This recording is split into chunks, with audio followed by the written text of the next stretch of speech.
राजनाथ दे त्यानं काय केलं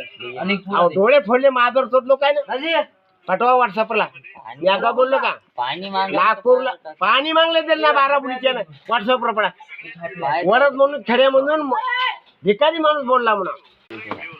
डोळे काढले 12 बुलीचे आमच्या छत्रपती शिवाजी महाराजांना काय केलं कार्य लक्षात ठेवा व्हॉट्सअपवर पाठण्याची गोष्ट आहे मी आगाऊ बोलणारा माणूस नाही तुम्हाला सांगतो ना संविधान काय ते त्या दिवशी भाषेत आपलं ओरिजिनल आहे गावात कोणीच बोलणार नाही कायद्याचे नियम सांगतो डॉक्टर बाबासाहेब आंबेडकरचे सांगतो तुम्हाला वाटते का दात पडले म्हणजे मला दात फुटायले साहेब तुमचं शिकवत असं फक्त नागपूर म्हणलं आपला विदर्भातला व्हायचे मुख्यमंत्री त्याला समजा हे आमच्या जरंगे पाटलांना काय झालं खाते बदलायचे आता तुला आवरण झाली की मी आपण द्यायचं पुन्हा आधीच पवार आपण द्यायचं की आम्हाला नाटक समजत नाही बिलकुल ओके पाठ मी चुकीचं बोललं का मुंडेला अटक करत नाही